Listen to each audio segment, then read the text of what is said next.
പിതാവിന്റെയും പുത്രന്റെയും പരിശുദ്ധാത്മാവിന്റെയും നാമത്തിൽ ആമേൻ. എൻ്റെ പ്രിയപ്പെട്ടവരെ, ഇന്ന് ബുധനാഴ്ചയാണ്, ഏപ്രിൽ 9-ാം തീയതി. നമുക്ക് പ്രാർത്ഥിക്കാം. അമ്മേ പരിശുദ്ധ അമ്മേ, അമ്മേ പരിശുദ്ധമേ, ദൈവമാതാവേ, കൃപാസനത്തിലൂടെ ഞങ്ങൾക്കും ഞങ്ങളുടെ ദേശത്തിനും അമ്മ മധ്യസ്ഥം തേടി തന്ന എല്ലാ അനുഗ്രഹങ്ങൾക്കും കൃപകൾക്കും ഞങ്ങളിപ്പോൾ ഹൃദയം നിറഞ്ഞ നന്ദി പറയുന്നു. അമ്മേ പരിശുദ്ധമേ, ദൈവമാതാവേ, 2004 ഡിസംബർ 7-ാം തീയതി ഉച്ചകഴിഞ്ഞ് 2:30 കൃപാസനത്തിൽ സംഭവിച്ച അമ്മയുടെ പ്രത്യക്ഷപ്പെടലിനെ കുറിച്ച് തിരുസഭയ്ക്ക് സമർപ്പിച്ചിരിക്കുന്ന പഠനരേഖകളുടെ മേൽ സഭാത്മകമായ പഠനങ്ങൾ ആരംഭിക്കുവാൻ താഴ്മയോടെ ഞങ്ങൾ പ്രാർത്ഥിക്കുന്നു.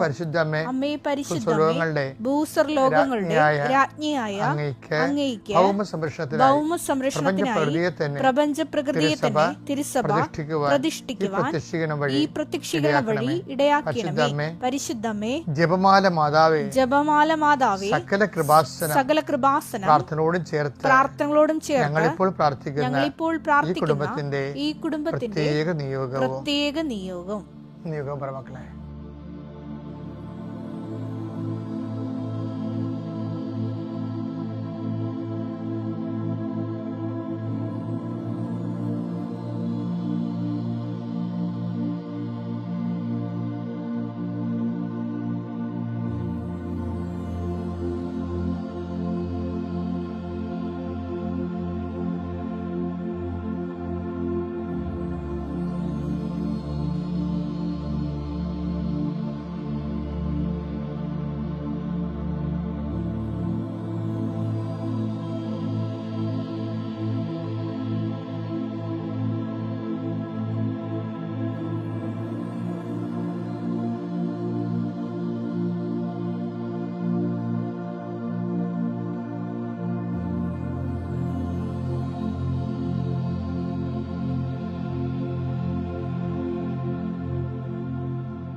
അമ്മയുടെ പ്രത്യക്ഷീകരണത്തിന്റെ ഈ അനുഗ്രഹവേളയിൽ ഞങ്ങൾക്ക് സാധിച്ചു തരുവാൻ കനിയണമേ. ആമേൻ. വിശ്വാസ പ്രമാണം. സർവശക്തനായ പിതാവും ആകാശത്തിന്റെയും ഭൂമിയുടെയും സൃഷ്ടാവുമായ ദൈവത്തിൽ ഞാൻ വിശ്വസിക്കുന്നു. അവിടുത്തെ ഏകപുത്രനും ഞങ്ങളുടെ കർത്താവുമായ ഈശോമിശിഹായിലും ഞാൻ വിശ്വസിക്കുന്നു. ഈ പുത്രൻ പരിശുദ്ധാത്മാവിനാൽ ഗർഭസ്ഥനായി കന്യകാമറിയത്തിൽ നിന്ന് പിറന്ന് പൊന്തിയോസ് പീലാത്തോസിന്റെ കാലത്ത് പീഡകൾ സഹിച്ച് കുരിശിൽ തറയ്ക്കപ്പെട്ട് മരിച്ച് അടക്കപ്പെട്ട് പാതാളങ്ങളിൽ ഇറങ്ങി മരിച്ചവരുടെ ഇടയിൽ നിന്ന് 3-ാം നാൾ ഉയർത്ത് സ്വർഗത്തിലേക്ക് എഴുന്നള്ളി സർവശക്തിയുള്ള പിതാവായ ദൈവത്തിന്റെ വലതുഭാഗത്തിരിക്കുന്നു. അവിടെ നിന്ന് ജീവിക്കുന്നവരെയും മരിച്ചവരെയും വിധിക്കുവാൻ വരുമെന്നും ഞാൻ വിശ്വസിക്കുന്നു. പരിശുദ്ധാത്മാവിലും ഞാൻ വിശ്വസിക്കുന്നു. വിശുദ്ധ കത്തോലിക്കാ സഭയിലും പുണ്യവാന്മാരുടെ ഐക്യത്തിലും പാപങ്ങളുടെ മോചനത്തിലും ശരീരത്തിന്റെ ഉയർപ്പിലും നിത്യമായ ജീവിതത്തിലും ഞാൻ വിശ്വസിക്കുന്നു. ആമേൻ. സുഖസ്ഥനായ ഞങ്ങളുടെ പിതാവേ, അങ്ങയുടെ നാമം പൂജിതമാകണമേ. അങ്ങയുടെ രാജ്യം വരണമേ. അങ്ങയുടെ തിരുമനസ് സ്വർഗത്തിലെ പോലെ ഭൂമിയിലുമാകണമേ. അന്നു വേണ്ടുന്ന ആഹാരം ഇന്ന് ഞങ്ങൾക്ക് തരണമേ. ഞങ്ങളോട് തെറ്റ് ചെയ്യുന്നവരോട് ഞങ്ങൾ ക്ഷമിക്കുന്നത് പോലെ ഞങ്ങളുടെ തെറ്റുകൾ ഞങ്ങളോടും ക്ഷമിക്കണമേ. ഞങ്ങളെ പ്രലോഭനത്തിൽ ഉൾപ്പെടുത്തരുതേ, തിന്മയിൽ ഞങ്ങൾ രക്ഷിക്കണമേ. ആമേൻ. നന്മ നിറഞ്ഞ മറിയമേ, സ്വസ്തി. കർത്താവ് അങ്ങയുടെ കൂടെ സ്ത്രീകളിൽ അങ്ങ് അനുഗ്രഹിക്കപ്പെട്ടവളാകുന്നു.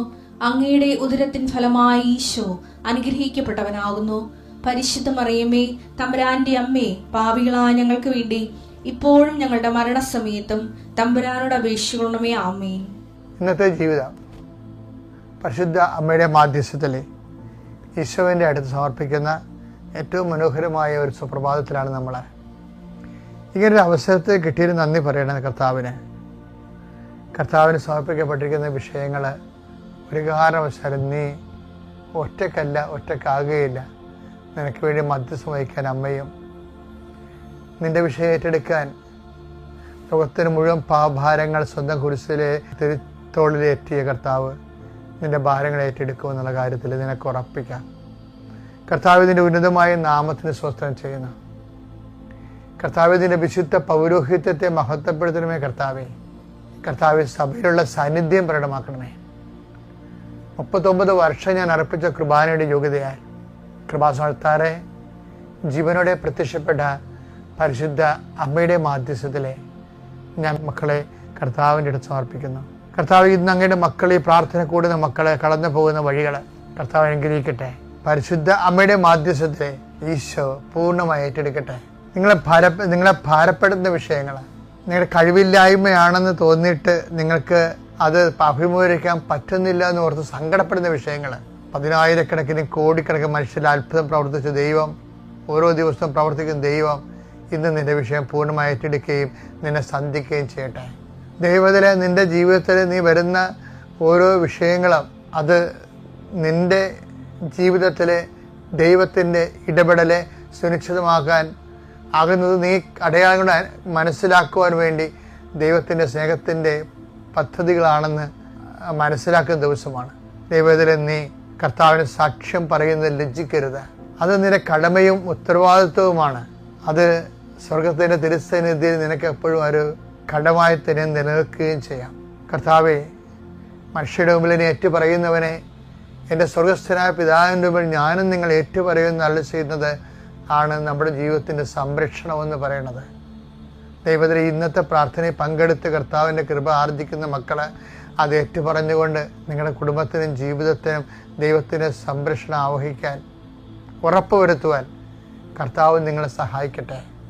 നീ ഏത് ഭവനത്തിൽ പ്രവേശിച്ചാൽ ആ ഭവനത്തിൽ സമാധാനം ആശ്രയിക്കുന്ന നല്ലത് കർത്താവേ, ഞാൻ നിന്റെ നാമത്തിൽ ഈ പ്രാർത്ഥന കൂടുന്ന ഭവനത്തിന് സമാധാനം ആശംസിക്കുന്നു. ആ സമാധാനം അനുഭവിക്കാൻ ഇടയാക്കണമെന്ന് പ്രാർത്ഥിക്കുന്നു. പരീക്ഷ എഴുതി ഇൻ്റർവ്യൂ കഴിഞ്ഞ് റിസൾട്ട് പ്രതീക്ഷിച്ചുകൊണ്ടിരിക്കുന്ന മക്കളുണ്ട് ഈശോയെ. അവരെല്ലാം അവരുടെ കഴിവിനേക്കാളുപരി ദൈവത്തിൻ്റെ കൃപയാൽ അവർ സന്ധിക്കണമെന്ന് പ്രാർത്ഥിക്കുന്നു. രോഗപീഡിതരും ദുരിതങ്ങളാലും ജീവിതത്തിൽ ഉണ്ടാകുന്ന സാമ്പത്തികമായ ക്ലേശങ്ങളാലും തൊഴിൽപരമായ അസ്ഥിരതയാലും സങ്കടപ്പെടുന്ന വ്യക്തികൾ ദൈവത്തിൻ്റെ കൃപയാൽ അങ്ങ് ആശീർവദിക്കണമെന്ന് പ്രാർത്ഥിക്കുന്നു. എൻ്റെ കർത്താവിൻ്റെ ഉന്നതമായ നാമത്തിൽ സഭയുടെ അധികാരത്തിൽ കുരിശിൻ്റെ അടയാളത്തിൽ ദൈവശക്തി എന്ന് അനുഗ്രഹിക്കപ്പെടട്ടെ. Lord Jesus Christ, pour out His Spirit, touch with a fire finger, soak with the precious blood, Lord, and peace His Spirit. കർത്താവേ, അങ്ങനെ തിരുമുറുപാടുന്ന വരദകരം അനുഗ്രഹത്തിൻ്റെ അത്ഭുതകരം ഈ മകൻ്റെ മേലും ഈ മകളുടെ മേലും വെക്കണമെന്ന് പ്രാർത്ഥിക്കുന്നു. ഇവിടെ എന്തിനു വേണ്ടി പ്രാർത്ഥിക്കുന്നു? ആരെ വിചാരിച്ചുകൊണ്ട് ആശങ്കപ്പെടുന്നുവോ, എന്ത് വിഷയം വിചാരിച്ച് ഭാരപ്പെടുന്നു, അത് ഈ നിമിഷം കൃപാസ്ഥാനത്താരെ ജീവനോടെ പ്രത്യക്ഷപ്പെട്ട പരിശുദ്ധയുടെ മാധ്യസ്ഥത്തിൽ യേശുനാമത്തിൽ മാറിപ്പോകട്ടെ എന്ന് പ്രാർത്ഥിക്കുന്നു. പിതാവിൻ്റെയും പുത്രൻ്റെയും പരിശുദ്ധാത്മാവിൻ്റെയും നാമത്തിൽ ആമേൻ. എൻ്റെ പ്രിയപ്പെട്ടവരെ, നോൻപെടുക്കുന്നവർക്കും നോൻപ് ജീവിക്കുന്നവർക്കും വേണ്ടിയാണ് ഞാൻ സംസാരിക്കുന്നത്. അതുകൊണ്ടാണ് എൻ്റെ വർത്തമാനം പലതും നിങ്ങൾക്ക് ഈ ദിവസങ്ങളൊന്നും മനസ്സിലാകാത്തത്. കാര്യം എന്താ? നിങ്ങൾ നോൻപിലല്ല. അതുകൊണ്ടാണ് ഒരു നോൻപ് കടന്നു പോവുകയാണ്. നമ്മുടെ ജീവിതത്തിൽ ദൈവം തരുന്ന അവസരങ്ങളാണ്. ലൂക്കായുടെ സുവിശേഷം 19:44 നിന്നെയും നിന്റെ മക്കളെയും നശിപ്പിക്കുകയും നിന്നിൽ കല്ലിന്മേൽ കല്ല് ശേഷിപ്പിക്കാതിരിക്കുകയും ചെയ്യും. എന്തെന്നാൽ നിന്റെ സന്ദർശന ദിനം നീ അറിഞ്ഞില്ല. അതായത് ഇത് നോൻപ് കാലത്ത് പ്രധാനപ്പെട്ട പ്രമേയമാണ്.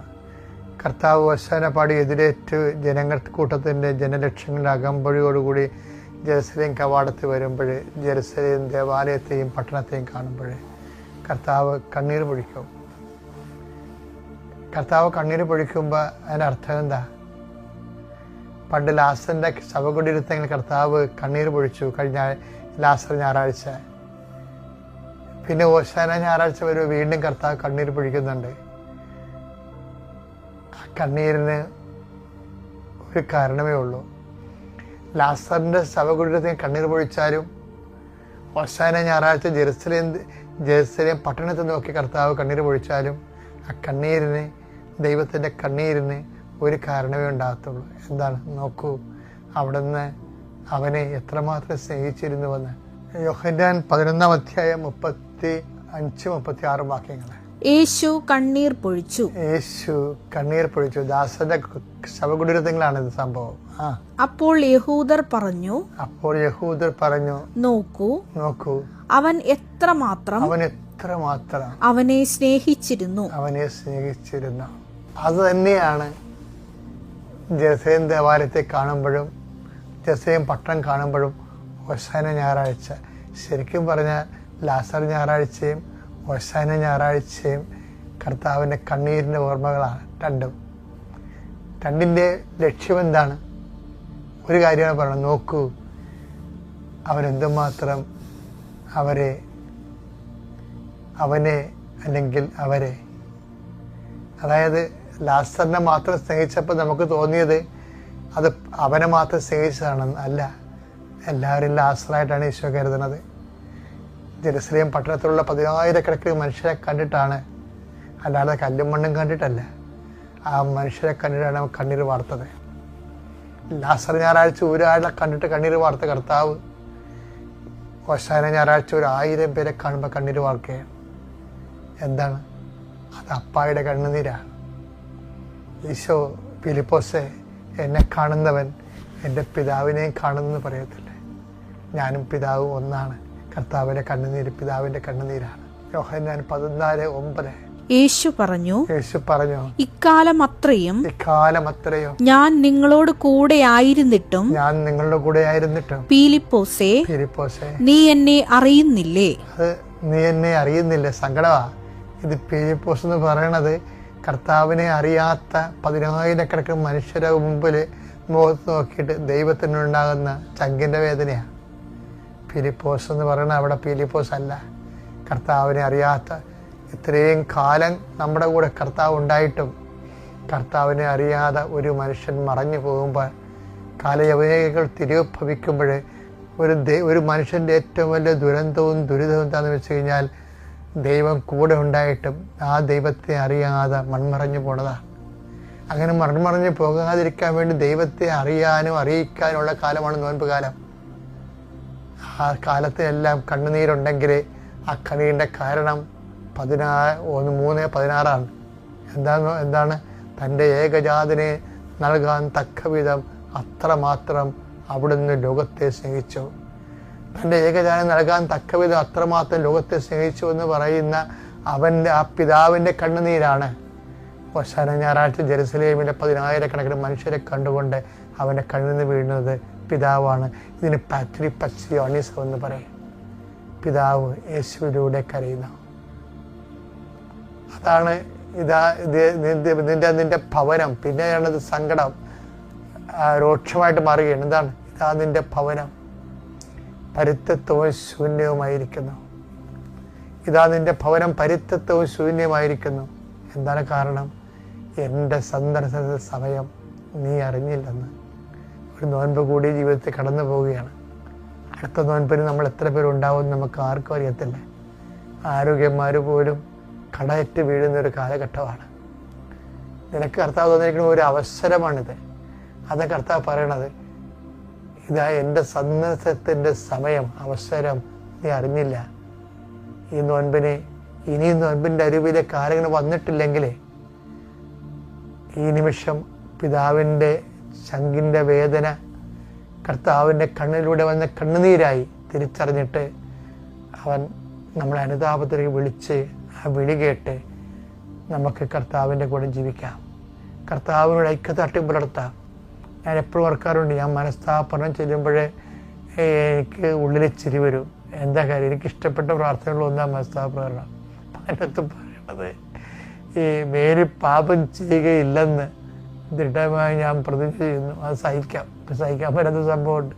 ഇനി ഏതെങ്കിലും ഒരു പാപം ചെയ്യുന്നതിനേക്കാൾ മരിക്കാൻ അതെന്തൊരു തുണയാണ് ശരിക്കും പറഞ്ഞാൽ. ഇത് പറഞ്ഞിട്ട് മനുഷ്യൻ പിന്നെയും പാവം ചെയ്യല്ലേ? പാവം ചെയ്യാമെന്ന് പിന്നെ തീരുമാനിച്ചുകൊണ്ട് കള്ളത്തരം ദൈവത്തിനോട് കെട്ടിയെഴുന്നേൽക്കുമ്പോൾ എന്തോ ഒരു സ്വയം വഞ്ചനയാണ് കാണിക്കണത്. അപ്പം ഞാൻ കർത്താവ് ചോദിച്ചു, കർത്താവ് ഈ സ്വയം വഞ്ചന മനുഷ്യന്മാരെല്ലാം പറയുന്നുണ്ട്. അപ്പോൾ കർത്താവ് പറഞ്ഞു, മനസ്താപം എന്ന് പറയണത് അത് ചെലണാക്കാൻ നല്ല ദൈവസ്നേഹം വരുമ്പോഴേ അതാണ് അർത്ഥം മനസ്സിലാകത്തുള്ളൂ. ഹൃദയത്തിൽ ദൈവസ്നേഹം വരുമ്പോൾ, ദൈവസ്നേഹം നിറഞ്ഞ് കവിയുമ്പോൾ ആ ആത്മാവിൻ്റെ ദൈവത്തോടുള്ള തേറ്റമാണ്. മസാപകരണത്തിൻ്റെ പഴയകാല മലയാള പേരെന്തെന്നാണ്? തേറ്റത്തിൻ്റെ പ്രകാരം എന്നാണ്. ആരുടെ തേറ്റമാണ്? തേറുക എന്ന് വെച്ചാൽ കരയുക. ആരുടെ തേറ്റമാണ്? ആത്മാവിൻ്റെ തേറ്റമാണ്.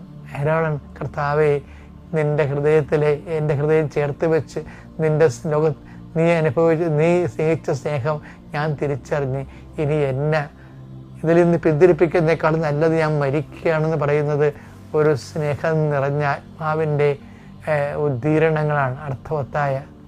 അപ്പോൾ നോൻപ് കാലത്ത് പശ്ചാത്താപത്തേക്ക് നീ വരണമെന്നുണ്ടെങ്കിൽ ആദ്യം നീ ചെയ്യേണ്ടത് ദൈവസ്നേഹത്തിന് വേണ്ടി പ്രാർത്ഥിക്കുകയാണ്. ഇനി ചെയ്യുന്ന കുരിശിൻ്റെ വഴി, ഇനി നീ ചെയ്യുന്ന സിരിവാപാത പ്രാർത്ഥനകളും പ്രഭാഷണങ്ങളും, കേൾക്കുന്ന കൂടുന്ന കുരിശിൻ്റെ വഴികളും, അതുപോലെ നീ തരുന്ന ദാനധർമ്മങ്ങൾ, എല്ലാ ആശയടക്കങ്ങളെല്ലാം ദൈവസ്നേഹം നിറയാൻ വേണ്ടി കാഴ്ചവെച്ചുകൊണ്ട് അർത്ഥവത്തായ അനുതാപത്തോടെ ദൈവത്തോട് ഐക്യപ്പെടാൻ ദൈവം നിന്നെ സഹായിക്കട്ടെ. Praise the Lord.